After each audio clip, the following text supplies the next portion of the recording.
鳳，外邊狂風暴雨，你抱住個仔想去邊度啊？哦，冇邊度啊，想出去一下啫嘛。我唔信，睇你講嘢吞吞吐吐，一定有事隱瞞我嘅。唉，到呢個時候，我唔講都唔得啦。我係想將個仔賣俾大富人家。乜話咁啊？唔得噶，唔得噶！我哋只有呢粒仔，你點可以咁狠心呢？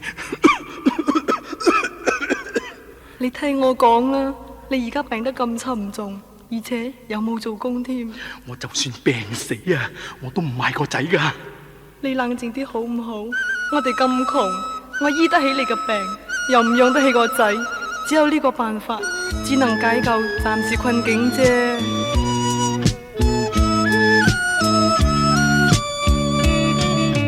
事態又嚴重，有好多苦衷，賣乖仔我淚暗湧，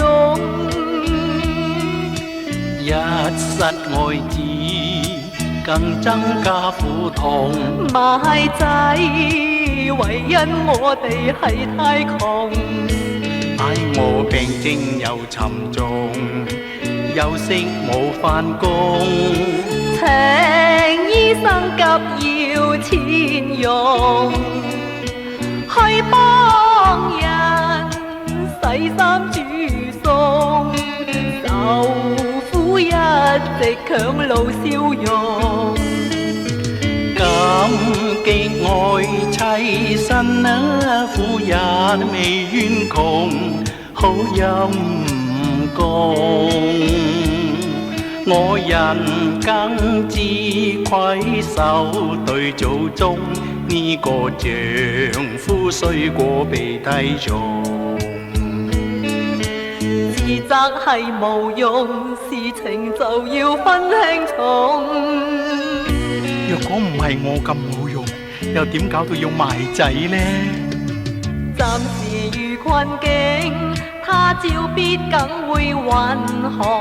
困境轉變就似龍，難忘記夫婦相愛千斤重，做人不需悲痛。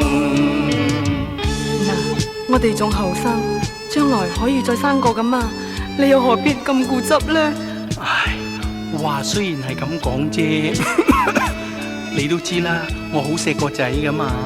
邊個父母都係錫仔女噶咯，唔通我就咁殘忍咩？你都係唔好諗咁多，休息下先罷啦。